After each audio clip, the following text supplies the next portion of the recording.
Hello everyone, welcome back to Kavya vlogs. ಎಲ್ಲ ಹೇಗಿದ್ದೀರಾ? ಚೆನ್ನಾಗಿದ್ದೀರಾ ಅಂತ ಭಾವಿಸ್ತಾ ಇವತ್ತಿನ ವಿಡಿಯೋದಲ್ಲಿ ಯೂಶಲಿ ಎಲ್ಲ ಕೇಳ್ತಾ ಇದ್ರಲ್ವಾ, ನಿಮ್ಮ ರೊಟೀನು, ನಿಮ್ಮ ಮಕ್ಕಳು ರೊಟೀನ್ ಹೇಗಿರುತ್ತೆ ಅಂತೇಳಿ. ಇವತ್ತು ನಮ್ಮ ಸಂಜೆ ರೊಟೀನ್ ಹೇಗಿರುತ್ತೆ, ಆಫ್ಟರ್ ಮಕ್ಕಳು ಸ್ಕೂಲಿಂದ ಬಂದಮೇಲೆ ಹೇಗಿರುತ್ತೆ ಅಂತ ನಿಮ್ಮ ಹತ್ರ ಶೇರ್ ಮಾಡ್ತಾ ಇದ್ದೀನಿ. ಮಕ್ಕಳು ಸ್ಕೂಲಿಂದ ಬಂದ ತಕ್ಷಣ ಸ್ವಲ್ಪ ಹೊತ್ತು ಮಲಗ್ತಾರೆ ಅಥವಾ ಆಟ ಆಡ್ತಾರೆ. ಸೊ ಅದಾದಮೇಲೆ ಏನಾದರೂ ಕಾಫಿನೋ ಹಾಲು ಅಥವಾ ಬಿಸಿ ನೀರಿದ್ರೆ ಬಿಸಿ ನೀರು ಕುಡಿಸ್ತೀನಿ.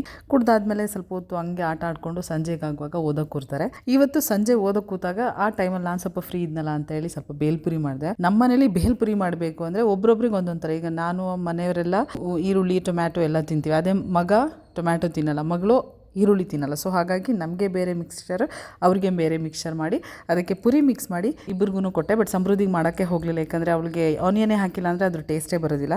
ಅಂತೂ ಸುಮಿತಿಗೆ ಕೊಟ್ಟಾಗ ಅವನಂತಾನೆ ಆನಿಯನ್ ಹಾಕಿದೆಯಾ ಟೊಮ್ಯಾಟೊ ಅಂತೇಳಿ ನನ್ನೇ ನೋಡ್ತಿದ್ದಾನೆ. ಬಟ್ ಟೊಮೆಟೊ ಹಾಕಿಲ್ಲ, ಇವತ್ತು ನೀನು ತಿನ್ನಲೇಬೇಕು ಅಂತ ತಿನ್ನಿಸ್ದೆ. ಇನ್ನೇನು ಎಕ್ಸಾಮ್ ಟೈಮ್ ಆಗಿರೋದ್ರಿಂದ ನೋಡಿ ಎಷ್ಟು ಹಾರ್ಡ್ ಸ್ಟಡಿ ಮಾಡ್ತಾನೆ ನನ್ನ ಮಗ. ಕಣ್ಣಿಗೆಲ್ಲ ನೀರು ಹಾಕೊಂಡು, ಯಾಕಂದರೆ ನಿದ್ದೆ ಬರುತ್ತಲ್ವ. ಸೊ ಹಾಗಾಗಿ ಲೇಟ್ ನೈಟ್ ಅವಳಾದರೆ ಮಲಗಿಬಿಡ್ತಾಳೆ, ಇವನು ಸ್ವಲ್ಪ ಜಾಸ್ತಿ ಓದ್ತಾನೆ, ಯಾಕಂದರೆ 6th ಸ್ಟ್ಯಾಂಡರ್ಡ್ ಅಲ್ವ ಸ್ವಲ್ಪ. ಅದಕ್ಕೆ ಹಾಗಾಗಿ ನಿದ್ದೆ ಬರುತ್ತೆ ಅಂತ ಹಾಗೆ ಕಣ್ಣಿಗೆ ನೀರು ಸ್ಪ್ರೇ ಮಾಡ್ಕೊಂಡು ಎಷ್ಟು ಕಷ್ಟಪಟ್ಟು ಓದ್ತಿದ್ದಾರೆ ನೋಡಿ ನನ್ನ ಮಗ. ಬೆಳಗ್ಗೆ ಸ್ಕೂಲಿಗೆ, ಸಮೃದ್ಧಿ ಸ್ಕೂಲಿಗೆ ನಾವು ಹೋಗೋಕ್ಕಿತ್ತು ಪೇರೆಂಟ್ಸು. ಹಾಗಾಗಿ ಬೇಗ ತಿಂಡಿ ಆಗಲಿ ಅಂತೇಳಿ ಶಾವಿಗೆ ಇಡ್ಲಿ ಮಾಡಿದೆ. ತುಂಬಾ ಚೆನ್ನಾಗಿರುತ್ತೆ, ಮಕ್ಳಿಗೂ ಆರೋಗ್ಯಕ್ಕೆ ತುಂಬಾ ಒಳ್ಳೆಯದು. ಈಸಿ ರೆಸಿಪಿ ಕೂಡ. ಸಮೃದ್ಧಿ ಸ್ಕೂಲಲ್ಲಿ ಯೂನಿ ಅಚೀವರ್ಸ್ ಡೇ ಅಂತ ಮಾಡಿದ್ರು.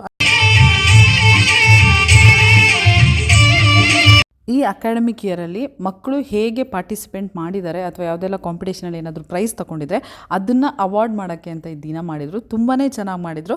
ನನ್ನ ಮಗಳಿಗೂ ಪ್ರೈಸ್ ಬಂತು. ತುಂಬಾ ಖುಷಿ ಆಯಿತು, ಅವಳಿಗೂ ಖುಷಿ ಆಯಿತು. ಈ ರೀತಿಯಲ್ಲಿ ಟೀಚರ್ಸ್ ಮೋಟಿವೇಟ್ ಮಾಡೋದ್ರಿಂದ ಮಕ್ಕಳು ಇನ್ನೂ ಖುಷಿಯಿಂದ ಇನ್ನೂ ಚೆನ್ನಾಗಿ ಓದಬೇಕು ಅಂತ ಅನ್ಕೊತಾರೆ. ಸೊ ಈ ವಿಡಿಯೋನ ಇಲ್ಲಿಗೆ ಮುಗಿಸ್ತಾ ಇದ್ದೀನಿ. ನೆಕ್ಸ್ಟ್ ವಿಡಿಯೋದಲ್ಲಿ ಸಿಗ್ತೀನಿ. Thank you.